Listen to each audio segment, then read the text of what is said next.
नमस्कार दोस्तों, कैसे हैं आप लोग। हमारे YouTube चैनल श्री जीवन मंथन में आपका हार्दिक स्वागत है। विजयदशमी के दिन जहां एक और भगवान श्री राम ने रावण का वध किया था, तो वहीं दूसरी ओर माँ दुर्गा ने महिषासुर का वध भी किया। देवी भागवत की कथा के अनुसार 9 दिनों तक माँ दुर्गा और महिषासुर का युद्ध होता रहा।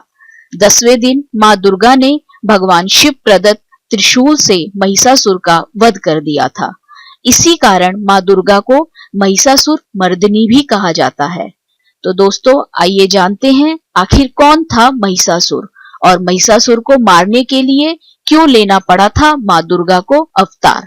लेकिन दोस्तों, वीडियो शुरू करने से पहले मेरा आपसे अनुरोध है कि हमारे चैनल को सब्सक्राइब करना ना भूलें और बेल आइकन के बटन को दबाइए ताकि हमारे चैनल से संबंधित ताजा अपडेट्स आपको मिलती रहें। और अगर हमारा वीडियो आपको पसंद आता है तो लाइक शेयर करना भी ना भूलें। आपके सुझाव भी सादर आमंत्रित हैं। पौराणिक कथा के अनुसार दैत्यराज महिषासुर के पिता रंभ नाम का एक असुर था। रंभ को एक भैंस से प्रेम हो गया जो जल में रहती थी। रंभ और भैंस के योग से ही महिषासुर का जन्म हुआ। इसी कारण महिषासुर अपनी इच्छानुसार भैंस और इंसान का रूप बदल सकता था। महिषासुर सृष्टिकर्ता ब्रह्मा का महान भक्त था और ब्रह्मा जी ने उन्हें वरदान दिया था कि कोई भी देवता या दानव उस पर विजय प्राप्त नहीं कर सकता।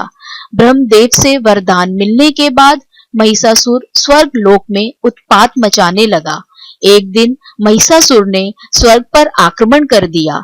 महिषासुर ने इंद्र को परास्त किया और स्वर्ग पर कब्जा कर लिया। उसने सभी देवताओं को वहां से बाहर निकाल दिया।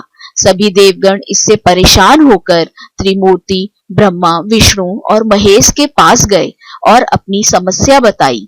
लेकिन ब्रह्मा जी के वरदान के कारण स्वयं ब्रह्मा, विष्णु और महेश भी महिषासुर को हरा नहीं सकते थे। अंततः महिषासुर को मारने के लिए सभी देवताओं ने माँ दुर्गा का सृजन किया। देवता सर्वशक्तिमान होते हैं, लेकिन उनकी शक्ति को समय समय पर दानवों ने चुनौती दी है। कथा के अनुसार दैत्यराज महिषासुर ने तो देवताओं को पराजित करके स्वर्ग पर अधिकार भी कर लिया था। उसने इतना अत्याचार फैलाया कि देवी भगवती को जन्म लेना पड़ा। उनका यह रूप महिषासुर मर्दिनी कहलाया। देवताओं को महिषासुर के प्रकोप से पृथ्वी पर विचरण करना पड़ रहा था। भगवान विष्णु और भगवान शिव अत्यधिक क्रोध से भर गए। इसी समय ब्रह्मा, विष्णु और शिव के मुंह से क्रोध के कारण एक महान तेज प्रकट हुआ। अन्य देवताओं के शरीर से भी एक तेजोमय शक्ति मिलकर उस तेज से एकाकार हो गई। यह तेजोमय शक्ति एक पहाड़ के समान थी। उसकी ज्वालाएं 10 दिशाओं में व्याप्त होने लगी। यह तेजपुंज सभी देवताओं के शरीर से प्रकट होने के कारण एक अलग ही स्वरूप लिए हुए था। इन देवी की उत्पत्ति महिषासुर के अंत के लिए हुई थी, इसीलिए इन्हें महिषासुर मर्दिनी कहा गया। समस्त देवताओं के पुंज से प्रकट हुई देवी को देखकर पीड़ित देवताओं की प्रसन्नता का ठिकाना नहीं रहा। भगवान शिव ने त्रिशूल देवी को दिया। भगवान विष्णु ने भी चक्र देवी को प्रदान किया। इसी प्रकार सभी देवी देवताओं ने अनेक प्रकार के अस्त्र शस्त्र देवी के हाथों में सजा दिए। इंद्र ने अपना वज्र और ऐरावत हाथी से उतारकर एक घंटा देवी को दिया। सूर्य ने अपने रोमकूपों और किरणों का तेज भरकर ढाल, तलवार और दिव्य सिंह यानी शेर को सवारी के लिए उस देवी को अर्पित किया। विश्वकर्मा ने कई अभेद्य कवच और अस्त्र देकर महिषासुर मर्दिनी को सभी प्रकार के बड़े छोटे अस्त्रों से शोभित किया। थोड़ी देर बाद महिषासुर ने देखा कि एक विशालकाय रूपवान स्त्री अनेक भुजाओं वाली और अस्त्र शस्त्र से सज्जित होकर शेर पर बैठकर अट्टहास कर रही है। महिषासुर की सेना का सेनापति आगे बढ़कर देवी के साथ युद्ध करने लगा। उदग्र नामक महादैत्य भी 60,000 राक्षसों को लेकर इस युद्ध में कूद पड़ा।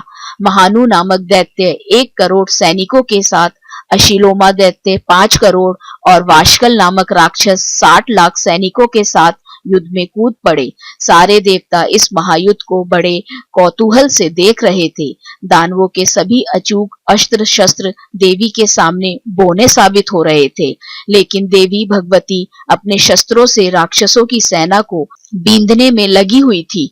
माँ दुर्गा ने महिषासुर से लगातार 9 दिनों तक युद्ध किया और 10वें दिन उसका वध कर दिया। यही कारण है कि हिंदू धर्म में 9 दिनों तक दुर्गा पूजा मनाई जाती है। वहीं 10वें दिन को विजयदशमी के नाम से जाना जाता है। महिषासुर के मर्दन के कारण ही माँ दुर्गा का नाम महिषासुर मर्दनी पड़ा। इस युद्ध में महिषासुर का वध तो हो ही गया, साथ में अनेकों दैत्य भी मारे गए। इन सभी ने तीनों लोकों में आतंक फैला रखा था। सभी देवी देवताओं ने प्रसन्न होकर आकाश से फूलों की वर्षा की। आशा करते हैं दोस्तों आज की कहानी आपको पसंद आई होगी। राधे राधे। जय माँ दुर्गे की आप सभी पर ईश्वर की कृपा सदा बनी रहे।